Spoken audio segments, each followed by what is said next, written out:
interesting. All right.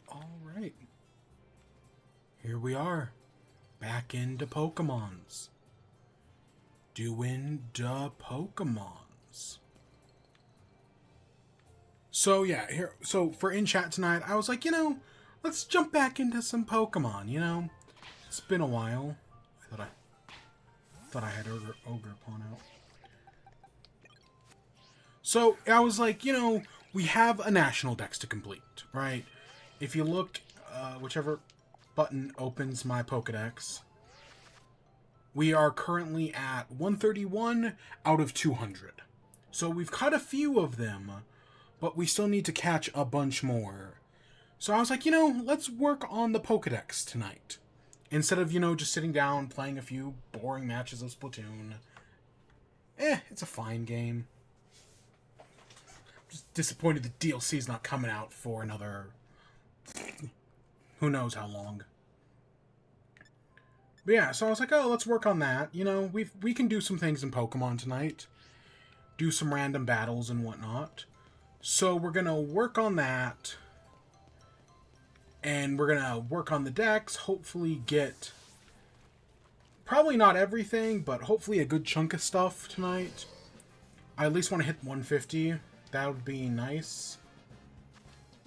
And hopefully we can do most of it just by throwing Pokeballs at random encounters and doing some Terror Raid dens. Whatever works.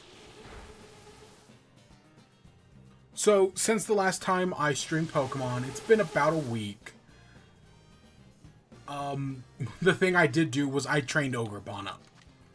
So, Ogerpon is now pretty powerful. It's been described by people as basically just a better, Zamazente? Or Zacian. The Sword Dog. Whichever one the Sword Dog is. I think it's probably actually Zacian. That's what I hear people describe it as. And so I was like, yeah, okay, let's just roll with it. The problem is, I still just kill everything I touch. I mean, we might be able to get away with it, but we'll see.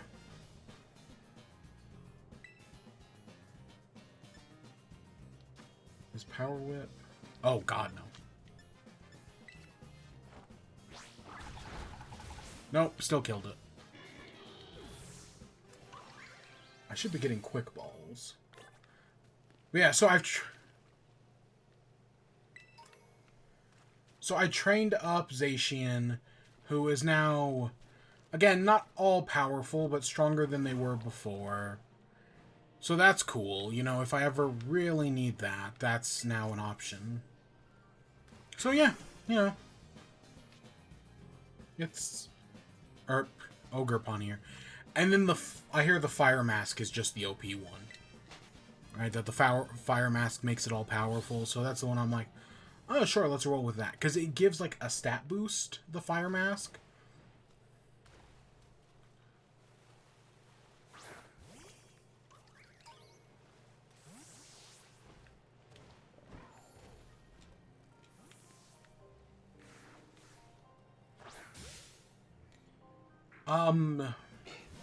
So for tonight's stream, we've got two stories. We've got an update on the Unity story from last week, which we'll do in a little bit.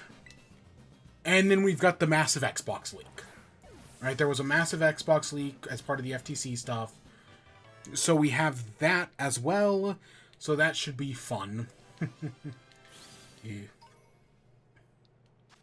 And then I've got like 2 things on WIBE, maybe 3. I mean, it's kind of complicated, but we'll do those. And then yeah, we'll probably call it a night. I would say I don't expect it to be a long stream, but I've been completely wrong about that in the past. I've tried to do short streams and then gone on for like multiple hours. So you never know.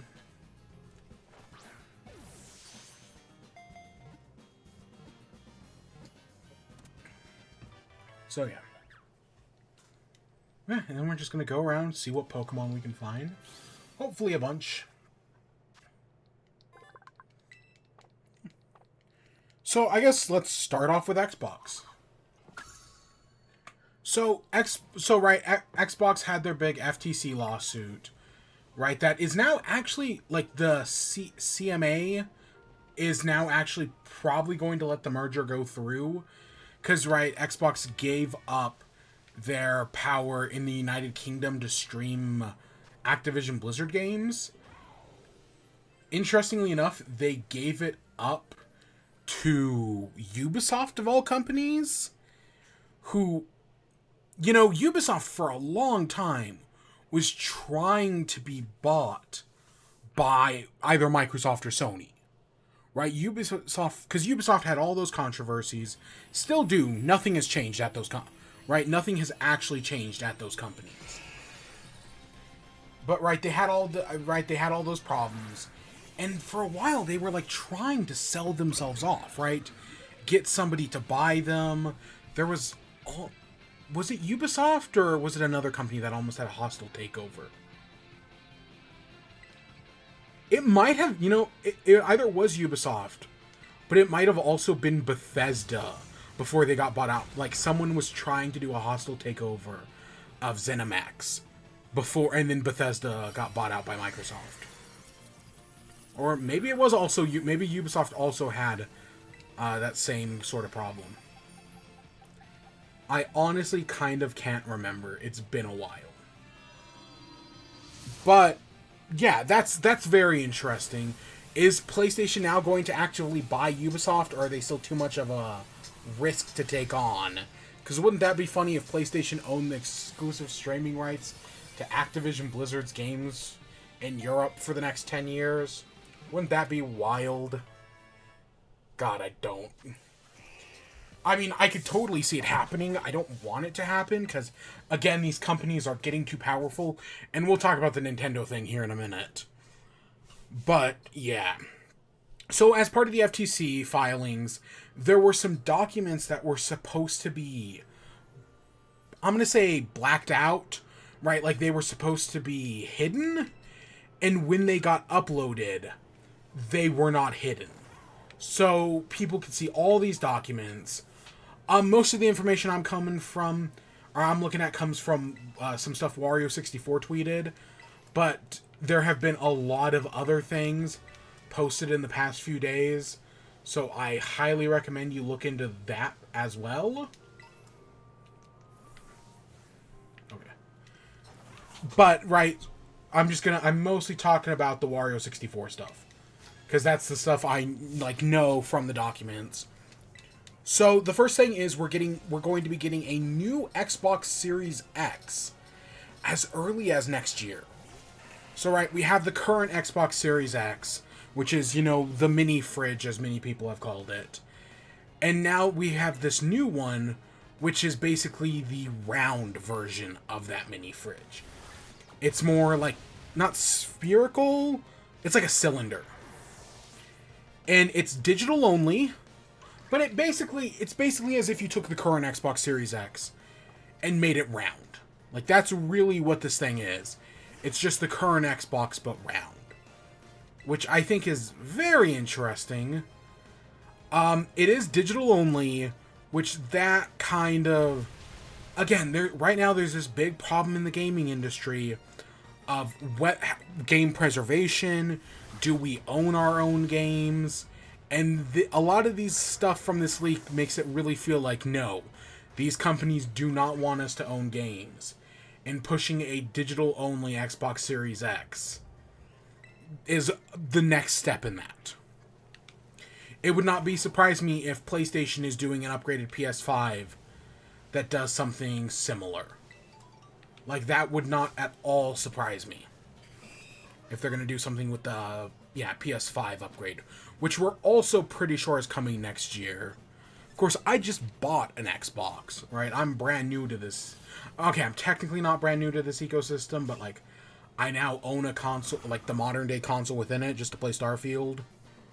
Which, again, I've been enjoying. It's got some problems, but for the most part, I've been enjoying it. Oh, I already have this? I didn't think I did. So, on top of a new console, we also have a new controller as well. So we've got an upgraded Xbox controller. It has a gyroscope in it, which is, that's interesting. Because I think the Nintendo Switch controller that has a gyroscope is fantastic. I think the best way to play shooters on console. Well, the best way to play shooters is with a keyboard and mouse, obviously. But the second best way to play a shooter is with gyro aiming. Gyro aiming has been great on the Switch. It has been great on the other... Is it on the PlayStation? I know there is some sort of gyroscope on the PS5 controller. At least I think there is. But it makes sense, putting a gyroscope in an Xbox controller. I don't know if they're going to use an actual battery pack this time. Because one of the things I do not like about the Xbox controller is that it doesn't have like an internal battery. Instead, you have to use AA batteries. And it's like one of the most backwards things. I have no idea why they would do that. But they did it. If I didn't know any better, I'd say they were being bought out by Big Energizer. So I definitely do not like that. But I'm trying to look right now. Does it say it supports... I'm reading the document. Xbox, wireless, Bluetooth, new mobile app. Feel the game, precision, haptic. So another thing is haptic feedback. That's another thing that I think both PlayStation and Nintendo controllers have. And I enjoy the haptic feedback. Not everything uses it perfectly, but for the most part it works pretty well. An accelerometer, quieter buttons, rechargeable and swappable battery. So that makes me think that no, it once again is going to still use AA batteries, which I think is just stupid. I don't see a point in it. The Switch in the PlayStation controllers having rechargeable batteries, where I just plug a USB cord into the console, is 1,000 times better. I don't know why they don't do that. I'm sure they do it on, like, the Elite controllers, but we're not talking about the Elite controllers, so... yeah. But no, it basically looks like the Series X. There are a few differences, but I think it looks fine. The design mock-up they have is like black and white.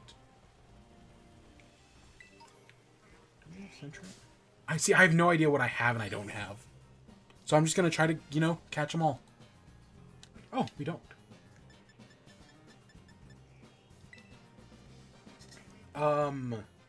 So on top of this, the other big things that were leaked were a bunch of Bethesda games. So not all of Xbox's lineup got leaked, right? Like not everything Xbox got leaked, right? Like we don't know if they're making another Halo game. We got nothing about Perfect Dark. Instead, most of what got leaked was what Bethesda is working on. So that's mostly what we know about. So we have, okay, I do want to... So we have a Fallout 3 remaster. I'll be 100% honest, I do not give a shit about a Fallout 3 remaster. Like, that means nothing to me.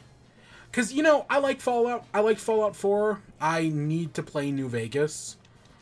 Because I really haven't. I liked Fallout 4. But Fallout 3 just never did it for me. I just never... Even though, like, you're in DC, it should be cool. The way they designed Fallout 3 just does not work. It's very tunnely. I know some people like it, some people hate it. Again, there's that great H-Bomber guy video talking about how Fallout 3 sucks. And then someone made an excellent response video to that, talking about how no, Fallout 3 is actually good. And I think they're both interesting takes on the topic. But I really have no desire to play Fallout 3 if it gets a remaster.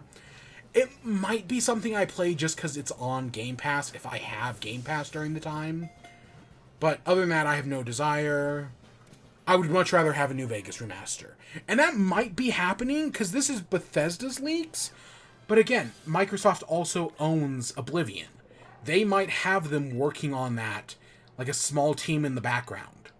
Or, maybe not, because Avowed is coming out next year, Outer Worlds 2, plus I want to say they announced another game. I want to say Obsidian is working on like 3 different games right now. So literally anything's possible. Next up is a sequel to Ghostwire Tokyo.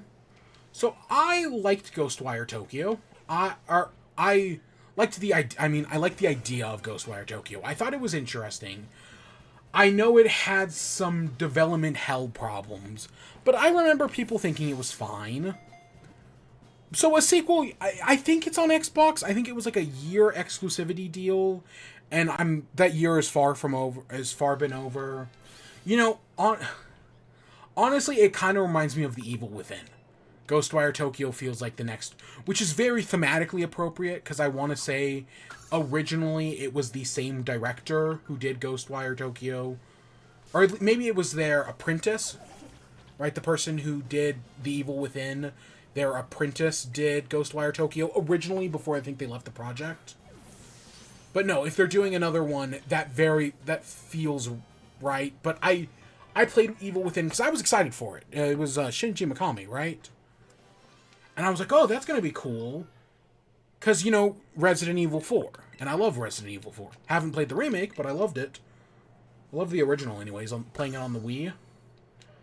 But then I just never got around. I just did not care for Evil Within 2. Or Evil Within. Couldn't care for Evil Within 2. And I never got around to Ghostwire Tokyo. Do I own a copy of Ghostwire Tokyo? I own a lot of weird games. Like, I own a copy of Deathloop that I've never played. Because I got it for like $20. And I was like, at that price, I kind of can't turn that away. I was like, yeah, that's too good of a price. I might own a copy of Ghostwire Tokyo and just not remember. That's totally possible. That totally feels like something I would do.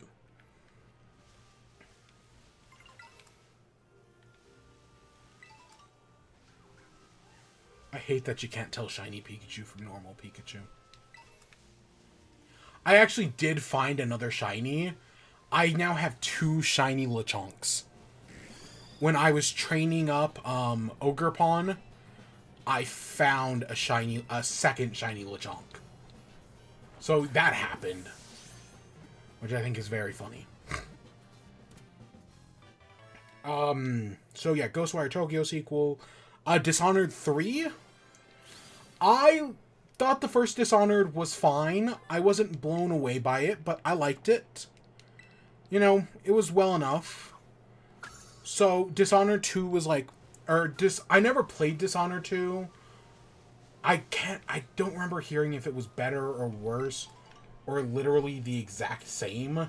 It might have literally just been the exact same game. That would not surprise me at all. But yeah, I'd never played it. Or Dishonored 2 anyways. And then the studio went on to do Deathloop, right? So 3 doesn't surprise me, because I know the series is popular. Oblivion Remastered. Unlike, right, like, I don't care for Fallout 3 Remastered. Oblivion Remastered, though, at least interests me a little bit more, because I never played Oblivion. Right? I played some Fallout 3. No. But I never played Oblivion. The first Elder Scrolls game I ever played was... We're going to ignore that Monkey Dory for the moment. I'm just going to ignore that. We'll come back to that later.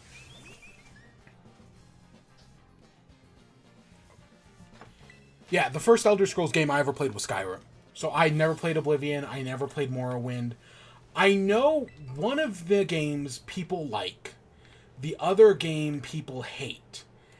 Right? People like... I can't remember if they like Morrowind and they hate Oblivion, or if they like Oblivion and they... Right, if they like Oblivion and hate Morrowind, or if they hate Morrowind and like Oblivion. I know there's something there. Right? People like one of the games and hate one of the others. but I cannot for the life of me remember which one is which. Right? Like, Fallout, it's easy, right? People like the first two Fallouts. They hate Brotherhood of Steel, despise Brotherhood of Steel, hate Fallout 3, hate Fallout 4, like New Vegas, despise Fallout 76. I don't know, someone once made an interesting pattern that was like, hey, it was the brand new game, vastly improved sequel, what was it, like total dumpster fire, and then finally something completely different. And it was like Fallout 3 was the good game. Fallout New Vegas was the vastly improved sequel. Fallout 3 was the completely different game, and Fallout 76 was the dumpster fire. It's something like that, right? Like, all Bethesda Fallout games follow like that pattern. I just don't remember the exact details of it.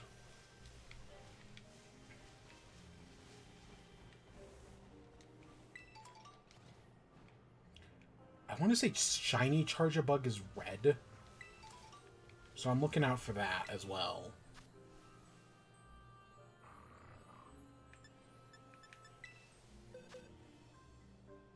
Actually, no, we can just... Yeah, that should be fine. Maybe. No, actually, probably not, now that I'm thinking about it.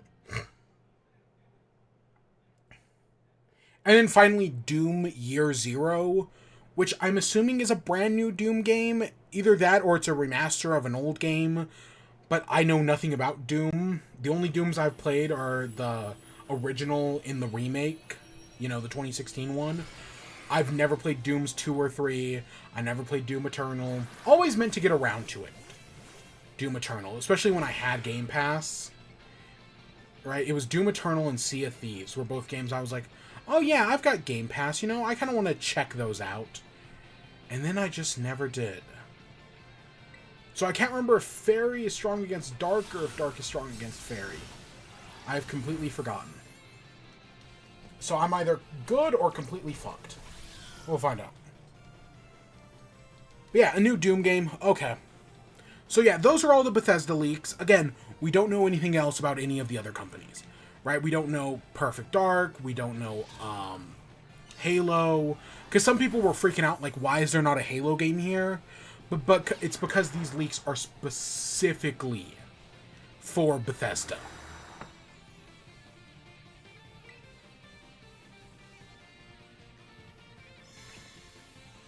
So the other thing that got leaked, and this was the big mamma jamma that right, outside of everything else, all that we've just talked about, which is like Xbox's plans to like 2030. Like, it's a few years down the line. Like, these are all big things. And somehow, none of that was the big mamma jamma. No, the big thing was there was an internal email from Phil Spencer sent in 2020 it was Phil Spencer talking about acquiring Nintendo, saying that it would be a career moment and a good move for both of the companies. Right? He talked about how Nintendo, right, that they would do better if they weren't always with this exclusivity deal. Let me see if I can find more direct quotes here. Phil Spencer, at some point getting Nintendo would be a career moment, and I honestly believe a good move for both companies. It just takes a long time for Nintendo to see that their future exists off of their own hardware. That's kind of wild. So if you don't know, back in, I'm going to say the early 2000s. It might have been the late 90s, but I think it was the early 2000s.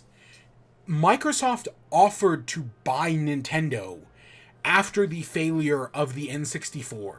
Because I know, while the N64 is revered nowadays, and is like considered a revolutionary piece of hardware, it failed. The N64 failed for all intents and purposes. And so Xbox offered to buy Nintendo to compete against PlayStation. And Nintendo laughed them out of the room. And now we look at the Switch sales. And the Switch having sold over 100 million units. And I feel like if Xbox were to go to Nintendo, they would be laughed out of the room again. Yeah, no, even though it's 20 years later, the Wii U lost the last console generation, and yet somehow Nintendo still didn't do as bad as the Xbox One. And that's not me just saying that. Xbox literally argued that in court, that Xbox did terribly, and that's why they should be able to buy Activision Blizzard. Like, that's something Xbox legitimately said about themselves. I mean, they were talking more about the Switch, because, you know, technically that came out near the end of the Xbox One's lifespan. But still, it's a mess, right? The console wars are a fucking mess. But no, they would be laughed out of the fucking room. It's never going to happen. And it's a good thing it doesn't happen. Because Nintendo breeds innovation. Xbox games on Nintendo consoles would be so boring.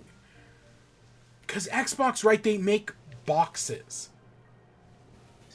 They just make... Their console is literally a box. Their previous console was also literally a box. The Xbox 360 had more interesting design. But guess what? It overheated. And that's why over 50% of Xbox consoles red-ringed. Uh-huh. Why do you think the Xbox One and the Xbox Series X have such big fans? Like, such big, like, ventilation ports? It's because they overheat. Or at least the Xbox One did, or the Xbox 360 did. And Nintendo wanted to, and Microsoft wanted to make sure that didn't happen. But no, Nintendo breeds innovation. The Wii U may not have been a great console, but it innovated. And I give Nintendo credit for that. They tried something new. And guess what? It got us the Switch. Which the Switch is so good that companies have started ripping it off. Including Xbox themselves, kind of. PlayStation definitely has, but PlayStation rips off everything Nintendo does. And then you have the Steam Deck, which I actually hear is a pretty decent system. And if I didn't just buy an Xbox, I might have considered a Steam Deck. Maybe. I don't know. There's something I really do value about console gaming that I would rather have, you know, like an Xbox that's just a console game. I don't know. And Game Pass is pretty good, but you probably could get Game Pass on a Steam Deck. I'm sure you could rig that in a way. Because people can do a lot of crazy things on a Steam Deck. They really can. But yeah, no, this Nintendo being acquired by Microsoft is not going to happen. No. It doesn't matter how bad Nintendo's financial straits were. It wouldn't have happened during the Wii U's lowest point, and it's definitely not happening during the Switch's highest moment. Right now, Nintendo's biggest concern is, you know, not fucking up the next generation. Because that's how Nintendo usually works. Is they do really bad, then they do really well, then they do really bad. So right now, they're doing really well. So hopefully, you know, the next thing isn't really bad. Because Nintendo is a company that has, on multiple occasions, rested on its laurels. And that doesn't entirely work out for them.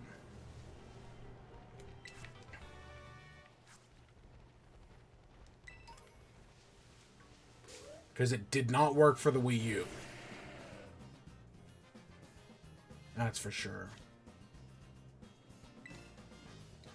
Man, God, it honestly makes me like Phil Spencer. The fact that he just said it, right? Like, Phil Spencer has said a lot of terrible things in his emails, but the fact that, right, he just has the gall to say it, it's like, it kind of makes me like Phil Spencer a little less. And also in the same round of emails, they also say that if they ever had a chance to acquire Valve, they would do that as well. That Valve is also a company that, like, if they were to have the chance to get them, they should just buy them up. Which I don't think Xbox is going to get Valve anytime soon either. Because Valve is also a company that also does kind of experiment. Right? Valve does weird and stupid things all the time. And honestly, they don't always work, but sometimes they do.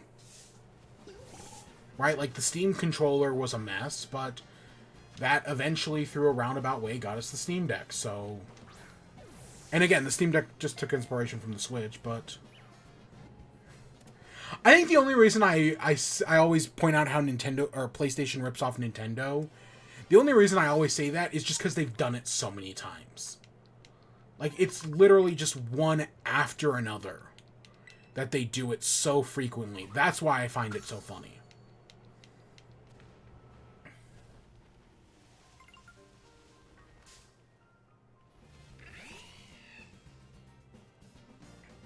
I was like, there's no way Luxio wasn't in the base game.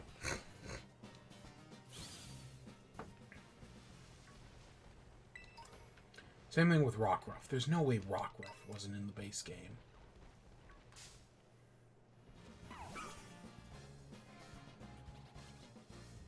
Yeah.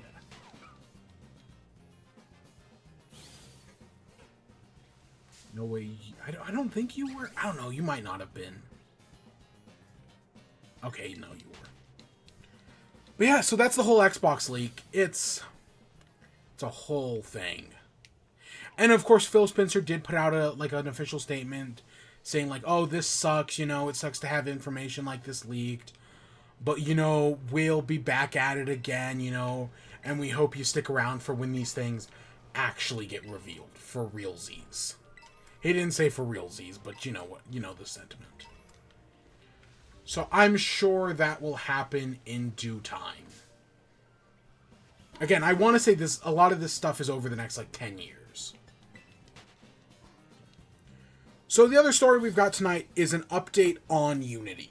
So if you remember last week, right, Unity had a program where basically after they reached a certain point, game studios would start being charged 20 cents per download of their game. And so Unity, right, over the past week has been taking a pounding. And so now we do have, right, an official statement. They did a statement. I'm pretty sure they did a Q&A, but I'll be honest, I didn't watch it. I did not care. But basically, they're saying that the Unity personal plan will remain free with no runtime fee. The cap will increase from 100K to 200K. So right, they're increasing some of these numbers. And then they say no game with less than $1 million in trailing 12 months revenue will be subject to the fee. So basically, you have to make $1 million before you will start being charged. So these are, okay, so they've made some changes. And from what I understand, people are mostly happy with these changes. You know, this is definitely for the better. There is one change that I found pretty interesting. That is that developers can now remove the Made with Unity screen during a game's load up. Which that's a very interesting change. I think that's only for a certain tier, but I still find that's a very interesting change. So yeah, people seem to be mostly like, yeah, no, these are good changes, right? They're glad Unity's doing it. But I think the bigger problem with this all is that Unity has basically forever lost developers' trusts. Sure, developers who are currently working on games will probably still put out their games, right? Another Crab's Treasure will still probably be coming out next year. Silksong will still probably be coming out next year, right? Games in that style are still that are currently being made on Unity, right? Cult of the Lamb is not being taken off at the end of the year. It never was. That was always a joke. Most people knew it. But that's not going to happen anymore. However, from here on out, whatever the next game that the Cult of the Lamb developers are working on will not be made in Unity. I think Unity has probably burned enough of their goodwill that nobody wants to work with Unity ever again. I mean, of course there will always be some people. Again, Unity was a nice free game engine. But it's going to be interesting to see the next Game Jam and see how many people switch over to one of the other free games programs. Because there are other games you can make, like Game Studio and... it's not like Domo, but it's something like that. There are other programs that you can use. And I'm sure some of these other programs are going to, you know, start being a little bit more popular. Because Unity has burned a lot of goodwill here. So I think that's the big change that's going to come out of all this Unity stuff. Is that they've forever lost their trust, and we're going to see less and less developers using Unity.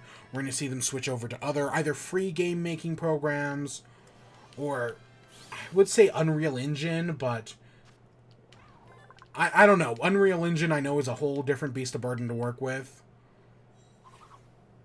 But, yeah, I definitely do think we're going to get some changes here in the future. Like, this Unity really has screwed themselves over.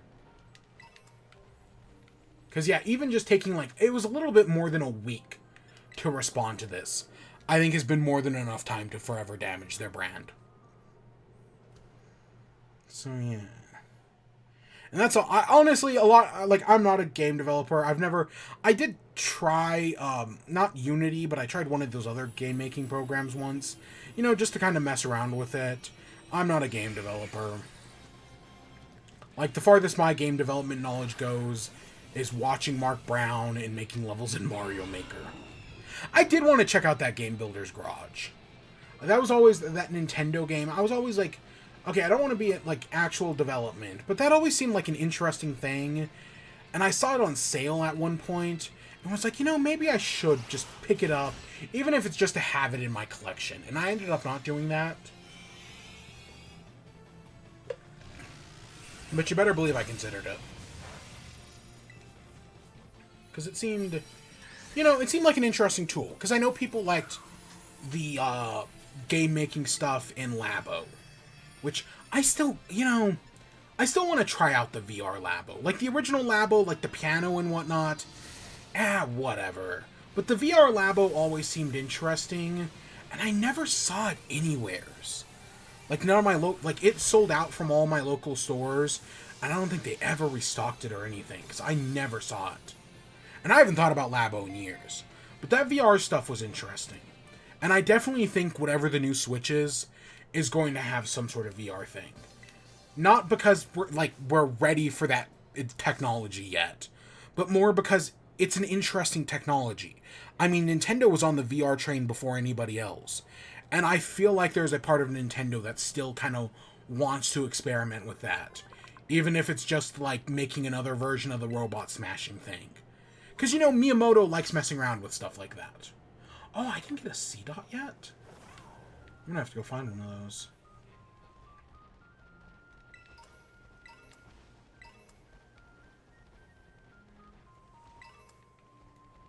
I know Okie Doggy's over here somewheres. But for the most part, I'm just gonna ignore that. I assume he used to be back here. Oh, do you know his path? So you know how in, Legends Arceus, nose passes face north? Do they still do that? Do nose passes still face north? I think they might. I mean, you see those two right there. Or those three. Huh. That's one of those neat little details that you can't really pull off in a 2D game, but are really interesting in a 3D game. Yeah.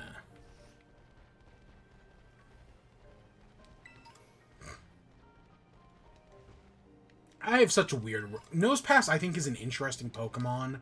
Like, just conceptually, I think it's real interesting. And Roxanne's Nosepass will always haunt me. Like, Roxanne's Nosepass is, for me, what Whitney's Milk Tank is for a lot of other people.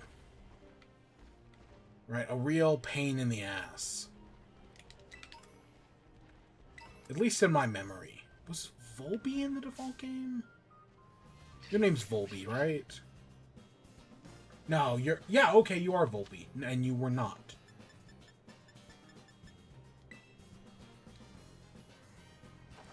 So yeah, I guess that takes us to WIBE. So, what have I been doing? Like I said, I played a little bit of Pokemon. I fought a bunch of Chanseys to get Ogerpon, to, you know, a reasonable level so that way it can... The goal is that next time we see Kieran, right? Next time we see Kieran, we're just gonna fucking kick his teeth in with his favorite Pokemon. Because I really like Kieran, right? I know some people have been like, oh, he's cringe, oh, whatever. I think Kieran is the most interesting rival the Pokemon Company has had. I'm not going to say ever, because I still really like Hugh from Black and White 2. But no, I think he's really interesting. A guy who starts off as your friend and then slowly becomes the villain. Because, right, you're kicking his ass, you lie to him, you start hanging out with his sister more than him, and then you just beat him at every battle, and then finally, in the battle that all counts, he loses, and his favorite Pokemon chooses you instead of him. Like, that's some real good villain motivation. And sure, will he probably get, like, you'll probably fight him as the Grand Champion in the Indigo Disc, and then, you know, it'll be like, oh, hey, you know, you beat him, but we'll end up all buddy-buddy. Like, I'm sure it's going to end well for us, but I still think it's very interesting. I really like what they do with Kieran. So, no, I really like him. I like Carmen, because she goes through the opposite arc, right? She starts off hating you as an outsider, but the more time you spend with her, the more she trusts you, the more she likes you. You know, she's still kind of a brat, but nothing new there. You know, it's a Pokemon game. But yeah, all people reacting to it on the internet are all the proof I need that Pokemon fans don't actually care about asshole rivals, because the second the Pokemon Company gives them one, they hate them. No, I think he's a great rival, and people are like, oh, but he's so selfish. He's fucking like 12 at the oldest. Okay, he might be 14 at the oldest. He's still a fucking child. Right? It's like listening to old Taylor Swift music where she's whining about her ex-boyfriend's new girlfriend. And it's like, yeah, she's a fucking teenager. Of course that's what she cares about. Yeah, of course she's going to write it like that. Because she's a teenager with teenager problems. She does a damn good job at it. I still have not decided if I'm going to go to... I know they're doing that Taylor Swift virtual experience in theaters or whatnot. I still have not decided if I'm going to go to that. Because there are still tickets available at my local theater. And I'm like, it seems interesting, but at the same time, like, do I as a mid-20s guy really want to deal with that? Especially because it would just be me. Like, is that really something I'm going to do? Right? Do I want to be a Charles Zed? Because, I mean, I could be, but I don't really want to be Charles Zed.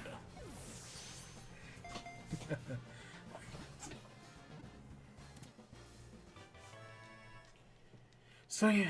But yeah, you know, I leveled up Ogerpon. I also leveled up a Dripplin that has Eviolite. But I'm like, I got it up to like 90, because I was leveling them both up at the same time. And so I got this thing up to level 90, and I was like, you know, because the Dripplin we caught. And I was like, yeah, okay, you know, this thing's probably pretty good. And I was like, do I keep going? And I'm like, you know, I probably should stop here, because I don't want it to get any stronger, just in case I have to evolve it in the Indigo Disc. Because right now, everything kind of seems to be hinting that Dripplin is going to have another evolution. So I'm like, you know, maybe I'm just not going to worry about it. Okay, we do have a Quagsire. So that's my take on it at the moment. Like, maybe I'm just not going to worry about it. Probably for the best. Is this the rock we can't climb? Oh, no, this is the edge of the world. I know that rock we can't climb is somewheres around here. What else? So I played some... Trombone Champ came out from the last Nintendo Direct. And so I did sit down and play some Trombone Champ.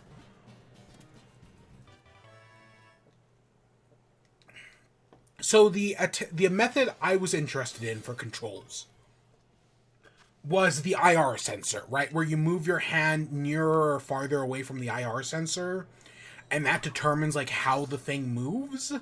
And I was like, oh, that's a really funny control method. Of course I'm going to have to try that out. I did, and it did not work that well. I was having a lot of issues with that IR sensor. But to be fair, I was also having a lot of issues with just the Joy-Con, like moving the Joy-Con up and down. That also wasn't working well either. Now, using like gyroscopes, yeah, maybe my Joy-Con might not have a good gyroscope, because I was having some issues with it. My Pro Controller, on the other hand, its gyroscope was working perfectly fine. I was not having any issues with that. But the Joy-Con was giving me all sorts of trouble. So that, I don't know, maybe that might just be my Joy-Cons. Because I'm using the Joy-Cons, not the ones I got at launch, but like the ones I got like a year after release. And I was just having problems. So, you know, that could just be me. That might be something else, but I was not having too much fun with that. But, you know, Trombone Champ is still an interesting game. I am fucking awful at it. But I'm pretty sure it's, like, you're kind of supposed to be awful at it. You know, there are a lot of funny things. I love the stupid trombone facts that they give you during loading screens. Those are so funny. It's such an interesting little game, man. I think it's great. You know, I definitely don't think, right, you have to have that sense of humor, maybe even be better at rhythm games than I am, because I'm awful at them. But I think it's a very interesting game, nevertheless. So I was having my little fun with that. The other thing... So the other game I've been enjoying is F-Zero. I was playing F-Zero 99. I played a little bit of it, not like an insane amount, but, you know, I played some. And that was okay. You know, I've never been good at F-Zero. Like, I've always been a... Oh, we do already have this. I've always been more of a Mario Kart guy. Right? F-Zero's high-pace action, like, has just never really been my thing. I've always, you know, I've said in recent years that, right, I will always support F-Zero because F-Zero fans have been through hell and back. But I, myself, am not an F-Zero fan. Right? It's kind of like the same thing with Rhythm Heaven. I am for sure not a Rhythm Heaven fan. But I will always support Rhythm Heaven fans. Oh, we do already have Swana. Okay, good. Yeah, I will always support Rhythm Heaven fans. Right, in the same way that I hope they support me as a Pikmin fan. Because, you know, Pikmin also kind of has its long history of, you know, not getting games for 10 years. Of course, F-Zero's hasn't gotten a game in 20 years. I mean, this is F-Zero's first game in 20 years. So they've had a lot longer of a wait than me. But no, I feel bad for F-Zero fans. They get the shit. I wonder what are Nintendo's oldest franchises that haven't had either a new game or like a remaster. Like, it's definitely some shit on the NES. Like Ice Climbers, right? But I mean, those get re-releases. But like, when was the last time something new came from Ice Climbers? Or, you know, shit like Devil's World that never even released in North America. Like, those are the types of games that get all the shit. I don't know. Weirdly enough, I could 100% see modern-day Nintendo putting Devil's World on Switch Online. I mean, they'd have to be kind of desperate to do it. But, I mean, it's Nintendo. When aren't they? Speaking of Nintendo Switch Online, you know what got announced today, yesterday? I think it might have been last night. Fucking Kirby and the Amazing Mirror is finally coming to Game Boy Advance Online. That's awesome. I'm super excited for that. I will give the... If you've never played Kirby and the Amazing Mirror, it was a Game Boy Advance open world Kirby game. That sounds right. The idea of an open world platformer sounds really interesting. And I'm surprised... I can't think of any other platformer that does that. I mean, the only kind of are like Mega Man, right? Where in Mega Man you can kind of take on the bosses in whatever order you want, even though, you know, there are recommended orders. Yeah, no, I can't think of any other game like Kirby and the Amazing Mirror that just, you know, gives you this giant map and tells you, hey, you can go wherever you want. It's a cool idea, to say the least. At least I think it is. But the game is multiplayer, which sounds very cool. However, I will warn you, if you've never played Kirby and the Amazing Mirror, I recommend playing it single player first. Because Kirby and the Amazing Mirror, which I keep saying, I've said it like 10 times now, it lags a lot. Whenever someone enters a door, you get a little bit of lag.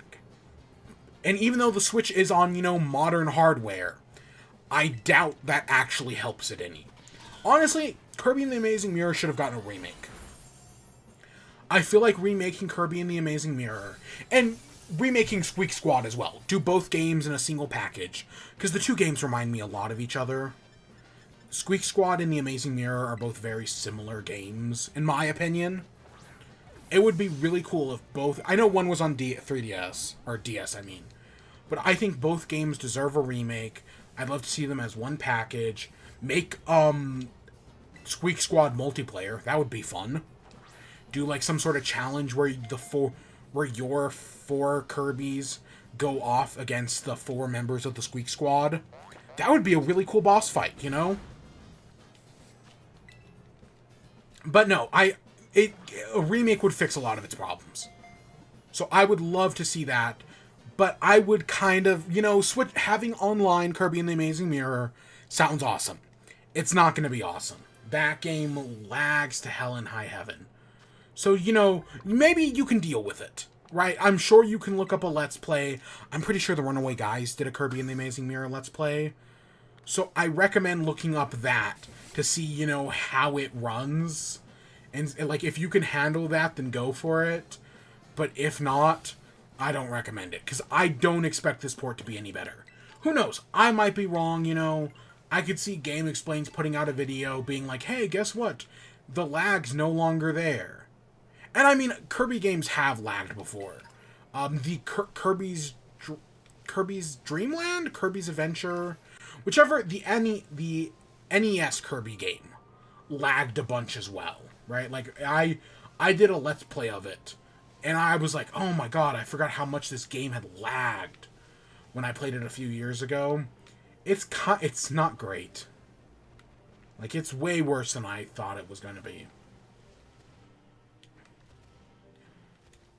But it's an interesting game. Oh, that's impotent. I was like, what is you?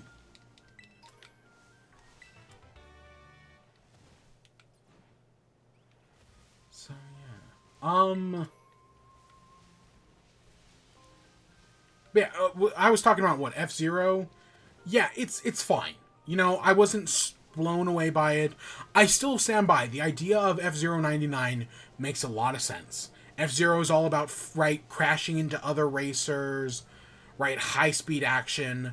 I think it makes sense for a 99 game, especially when compared to something like Tetris, which feels very, like... I know people really like Tetris 99, unlike, like, Pac-Man, but the problem with Tetris 99 is that it felt very disconnected. Like, you were only kind of interacting with other people, whereas this one is no. You're truly interacting with other people. Part of me wished they had given its own new art style instead of just taking the SNES games art style. Like, I wish they had done something new with it. You know, to make it feel like its own unique game. Like, it could have, like, played exactly the same. Just, you know, give it a new, like, polished art style instead of, you know, the NES or the SNESs.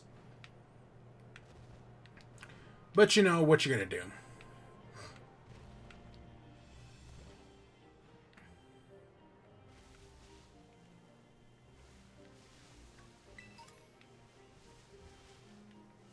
So yeah, I did not play any Starfield. I've been so I barely got time to play those two, Trombone Champ and the other thing.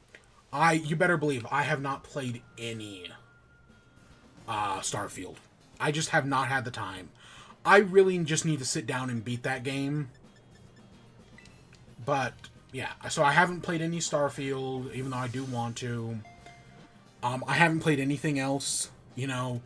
Like, I put just a few hours into Trombone Champ. I put maybe an hour into F-Zero. Not nearly as much as I could have. And yeah, the only other thing I've been doing is all struck work. Which, I do want to talk about that real quick. Ooh, that was a laggy Dex. So, one of the things I will say, I saw some people make the argument. So, I've been watching Fiona and Cake. And I saw some people make the argument that because Fiona and Cake is an animated show, and the Animation Guild is not on strike. Like, currently they're filming new episodes of Phineas and Ferb, but, you know, they're voice acting, they're writing, they're acting. Or they're drawing. Right? They're doing new episodes of Phineas and Ferb. Because the Animation Guild is not on strike. So I've seen people make the argument that, oh, because the Animation Guild is not on strike, we're allowed to talk about, right, Fiona and Cake, we're allowed to talk about Superman, or, you know, anything else animated. And, I mean, I guess, but you know what? I'm just not going to do it. Warner Brothers is still a struck company. Nothing has changed there. So I'm just, right, I've been watching it, but I'm just not going to talk about it. Right? I'd rather not, I'm not going to say, like, I'm not going to, like, risk it. No, it's just I'd rather actually support the people, you know, on strike. The writers and the actors. So I'm just not going to talk about it. I'm fine with not talking about it. Again, I've still got the strike list running in the background. And once this all is done, you know, we'll talk about it then. Once the writers and the actors get everything they want. Which I know the writers in the AMTPT have been meeting the past few days. I mean, literally people like David Zaslav and Bob Iger have been going to these meetings. Because these companies are losing a lot of money. Like, it ain't going well for them. Which rightfully so. So yeah, I'm just not going to talk about it. I'd rather not, personally. So yeah. So yeah, there's nothing I got there. We're gonna ignore that. I did... Do we have Vulpix? I can't remember if Vulpix was in the base game. It might have been, or I might have already caught one.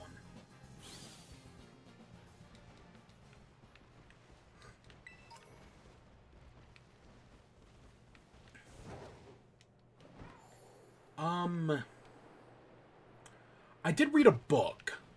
So I was, a while ago now, a few months ago, I was recommended to read a series called The School for Good and Evil. Someone had recommended it to me.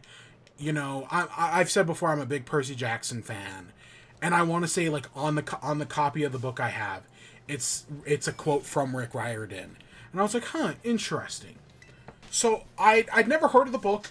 I had never heard of the Netflix movie, which I will say I have not watched, even though I have finished the first book.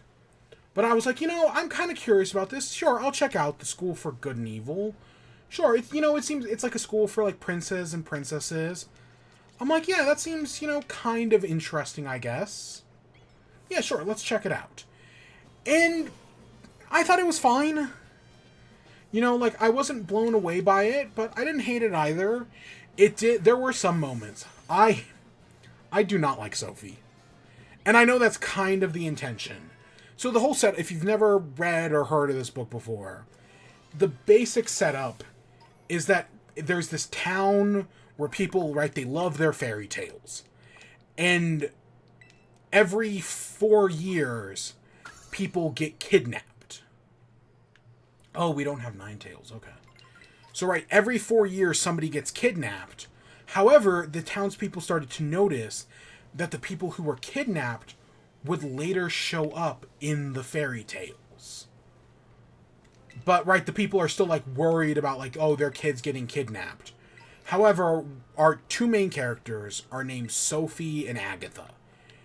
And Sophie actually really wants to be kidnapped. Like, she thinks that, oh, she's got a great hero, a great future as a fairy tale princess. So she's been, you know, I'm going to say grooming herself, for lack of a better term. Right? She's been setting herself up to try to be a fairy tale princess. Meanwhile, her best friend is Agatha. And Agatha is, you know, considered the witch of the graveyard witch. Right? Her mother is like a shoddy medicine woman. And so there's all these worries about that. And so finally, the day of the kidnapping happens, and Sophie gets kidnapped, and Agatha runs along to, like, try to save her. So they both get taken to the school for good and evil. However, as the twist obviously goes, Agatha gets put in the evil school, and Sophie gets put in the good school. Or, no, wait, swap that, reverse that. Sophie, who, you know, is the princess one, gets put in the evil school, because while she may look like a princess, her heart is, like, black and rotten. Like, the only reason Sophie's hanging out with Agatha is because she sees Agatha as, like, a charity case. Meanwhile, Agatha, who, you know, wants to go to the bad school, gets put in the good school, but she actually had, like... And, like, there's a point where she, like, sneaks into the bad school and actually, like, really is enjoying it. She sneaks in a bunch of times, but, like, she's really enjoying the bad school. She's really good at doing evil magic. Like, she spends a bunch of the book as, like, a cockroach, because, you know, she can transmogrify. So it's like, okay, that's, you know, that's interesting. Right, they obviously just switch them, right? The good-looking one goes to the evil school, and the evil-looking one goes to the good school. And, of course, everybody at the evil school, right, is like, oh, you're just a princess. Why are you here? But she keeps also acing all of her classes. Like, Sophie is doing really well in all the evil classes, just because, you know, she's not a good person at heart. Meanwhile, Agatha at first she starts off doing terribly at the good classes. But, you know, the longer the book goes on, right, like, she starts, again, she helps Sophie out for a while, because they have this thing where it's like, okay, if they're able to break the fairy tale of, you know, the princess kisses the prince and gets her happily ever after, if they're able to make the prince fall in love with the villain, then they'll break the fairy tale and they'll be able to head home. Because Agatha's whole goal is just to get her and Sophie back to their hometown of, I think it's pronounced Gavelton. And the prince they choose is Tedros, who is the son of King Arthur and Guinevere. So, like, that's their whole plan, right? This is exactly how they're going to do it. And everything's, in theory, supposed to work out great. Obviously, doesn't happen that way. Because they are able to get Sophie at the top of the class, right? She looks like a prim and proper princess. She finally gets her moment alone with Tedros. And when she does, she refuses to kiss him. Because she's like, oh, now this is my perfect fairy tale. You know, everything's going to go great for me. And of course it doesn't, right? Things start falling apart from there. And then Sophie becomes, like, an actual, like, evil witch who, like, seeks revenge. And at first she's, like, seeking revenge against Tedros for, right, hating her, because eventually the whole ploy gets figured out. And then she realizes, oh, I don't hate Tedros. I hate Agatha. Because throughout the entire book, there's, like, points where they're, like, disguised. And the princes have a choice to choose a princess. And Tedros keeps picking Agatha, which pisses off everybody, right? Both Sophie and all of the princesses. Meanwhile, Sophie, there's a great chapter where Sophie meets the fairy godmother from Cinderella. And the fairy godmother from Cinderella is like, oh, you know, I'll make you beautiful. So she gets this whole makeover, and she's walking around school like, oh, right, I look beautiful now. Everyone's, like, staring at me as if I'm the most beautiful girl in the world. This feels amazing.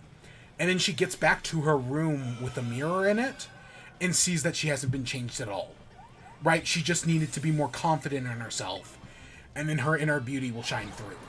And I was like, yeah, you know, good message.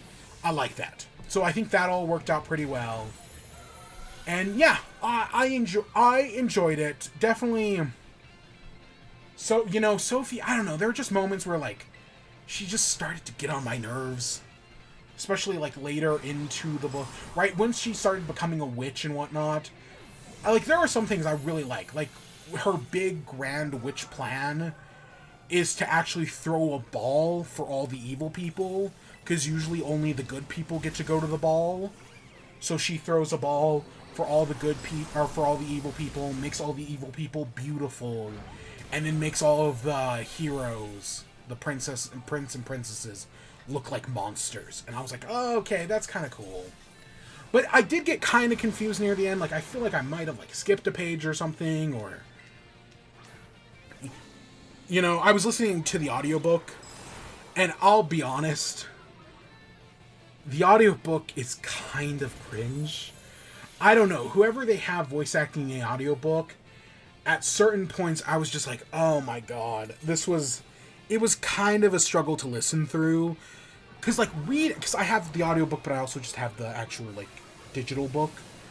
And so there were some points where I was like, okay, this is kind of cringe. I'm struggling to listen to this. But reading it, I could just get through it. So, right, there were certain points that I was just reading it. Like, for the second book, I didn't even buy the audiobook. I'm just reading the digital book. And that's working fine for me. But, yeah, it's... The ending I'm like, I felt like I missed the line, because eventually they go, Sophie, right after her plan has kind of failed, she goes to steal the Story-In, which is like this pen that writes all the fairy tales.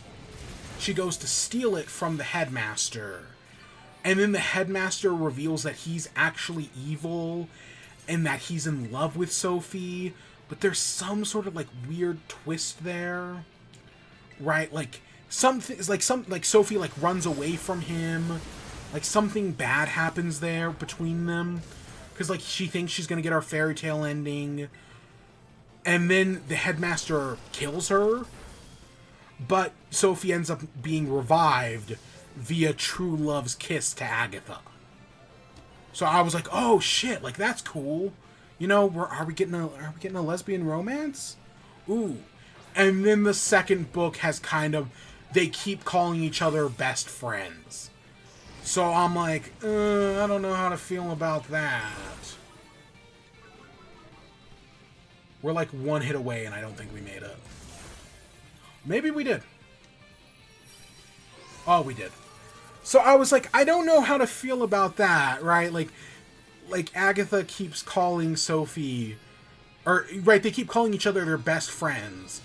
And Sophie gives up. And Agatha goes to right, Agatha basically at the start of the second book makes a wish. So that way she can go back to Tedros and get her happily ever after. And I'm like, you know, I'd rather just have the lesbian romance. I felt like that's more interesting. And I've heard some things that in one of the future books they do something, and I'm like, I don't feel great about that. Right? Because, like, did the author know the whole time, or was she just like, nope, we're not going to do that? Because I don't know how old these books are. They could be 20 years. I know they're not 20 years old, but they could be like 15 years old, for all I know. But I'm currently in the middle of the second book.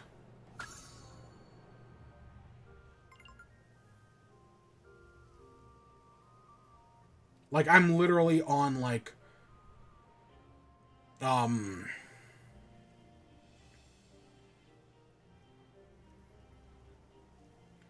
let's see, the original second book came out in 2013. Okay, so it's basically 10 years old. That's not bad, I guess. Okay, yeah. But yeah, so I was like, you know, it kind of, I don't know, there's just something about that ending that I was like kind of weird. But no, Sophie definitely kind of annoys me. Like, I'm so invested in, like, Agatha, especially in, like, the second one where she's, you know, trying to get her happy ending, but has to betray Sophie in the process. Meanwhile, Sophie's, like, turning back into a witch, and they're trying to avoid that. I'm like, oh, this is all super interesting. Is that... I'm gonna have to get a King's Rock, aren't I, to get, Palpitoad? Is it Palpitoad? I kind of wish that was Poliwrath, but I'm pretty sure that's just a Poliwhirl. So yeah, that's how that book has all played out. What the heck is this? Is this a Sinistra? Oh my god, it's so glittery. I thought Sinistra was very rare. From everything I'd heard... Like, I know it's got a rare form. But from everything I'd heard, Sinistra was kind of rare. Or Poltegeist, I mean. Poltegeist. I do need to... Sinistra's probably going to be one of the last Pokemon I get. And it sucks that you only get one of the upgradable, like the cup that upgrades it.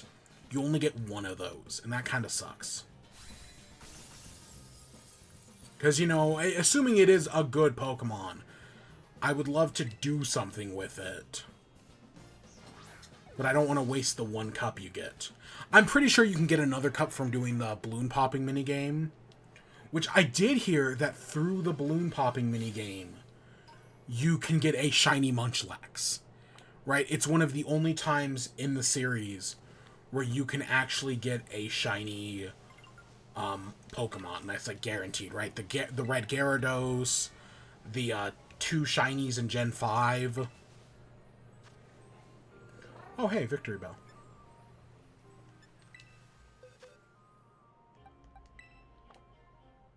Oh, I should...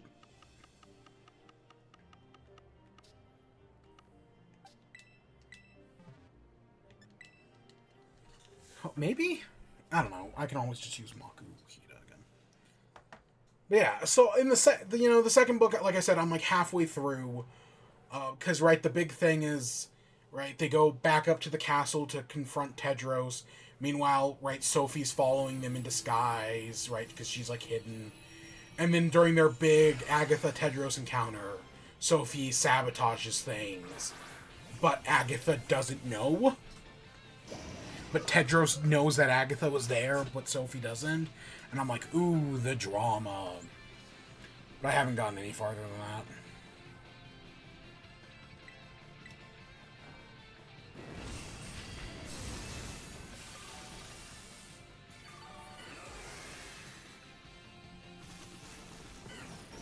Yeah. Has there been anything else? I know there was some anime thing, but I'm honest, I don't even remember. I know I watched some anime, like I finished it like a week ago, but I cannot remember what it was. What anime did I watch?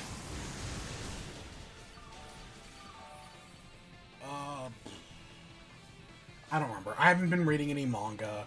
There's this one manga that everyone keeps talking about, that I keep seeing people talk about on Twitter, and I was like, what the heck is this manga? Right? Why is everybody talking about it? So I looked it up, and, you know, I was able to find the first issue online, and I was like, shit, sure, okay. And then I was like, oh, I get it. It's Mobius. You know how Mobius made $1 billion? Yeah, no, this is basically the anime equivalent of Mobius. And I would say it's probably better than, like, at least it's more put together than Mobius was. But, like, that's the joke. I don't even remember the anime's name. I legitimately can't even remember the name of it. But whatever it is, I was like, oh, that's the joke. That's the thing everyone's going for.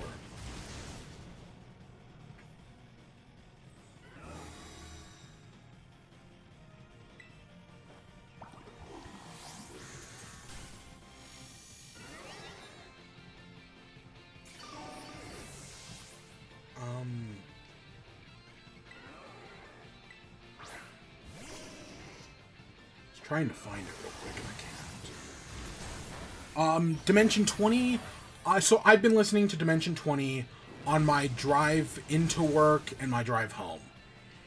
And I'm at, like, in the final episode, I'm at a very pivotal moment. And that was when I got home. And I was not like, oh, you know, I gotta go immediately finish this. Like, that's probably how I should have felt. But it wasn't. So I have not finished it.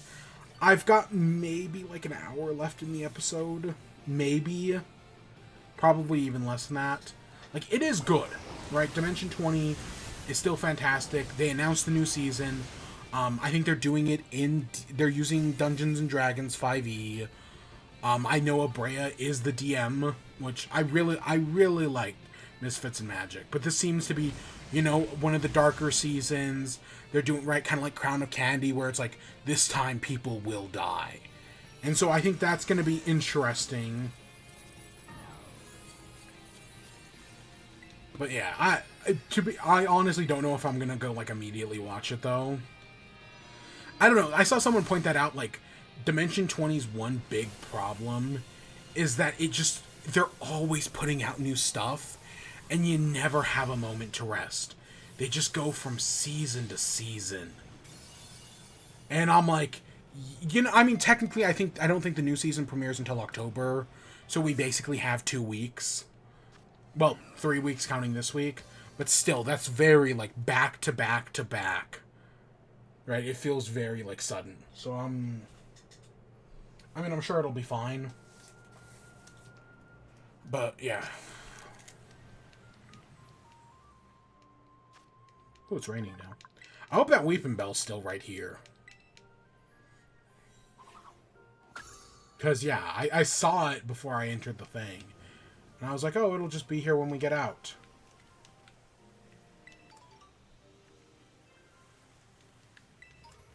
It may not be here anymore. Shit.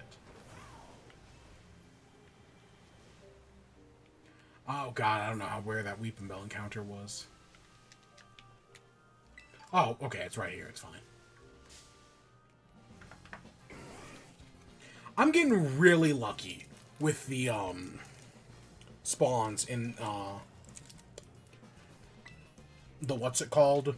In the raids. Right? Like, I haven't had to catch any Pokemon. Right? Like, that Milotic raid, getting that, huge. That saves me so much time evoluting a Milotic. The Feebas one we got last time, also great. Again, I would love a... Ooh. No. I didn't even realize how low we were.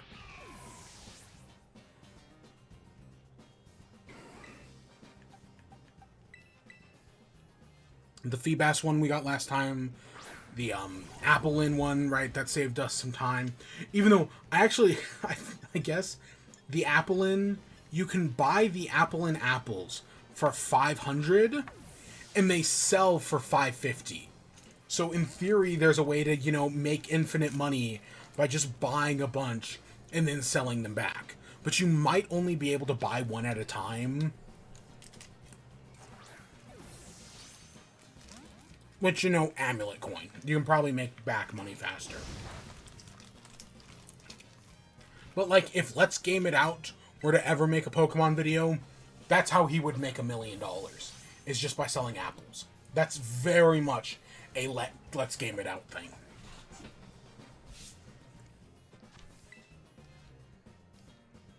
I can't even remember the last time I watched.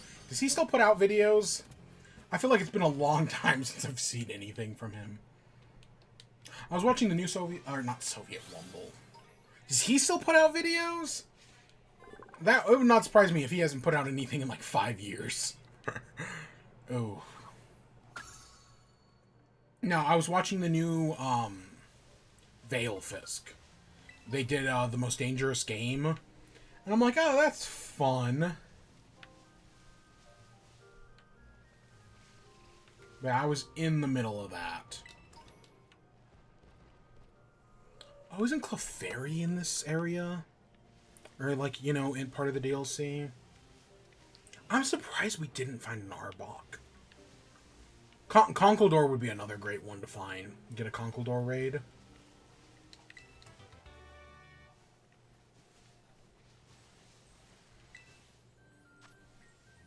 Ludi, do we have... Oh, hey, look, there's Arbok back there.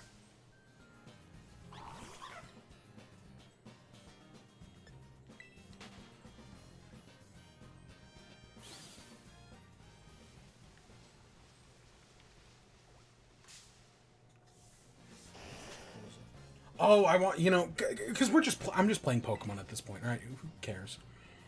Alpharad they did a mod that just added like a bunch of new types to Pokemon, and I'm like, that's very funny. That was a great video, in my opinion. I loved like there was some like, oh, we're gonna have like magic type, we're gonna have baby type, right? Like some of the obvious ones. But then you had like sus type, gamer type. The Uno reverse card type is such an amazing idea. Where, right, when you have an Uno reverse type out, it reverses the stat changes. So, right, instead of like fire being 2 times effective against grass, grass is now 2 times effective against fire. And that, ooh, that sounds interesting, man. I like that.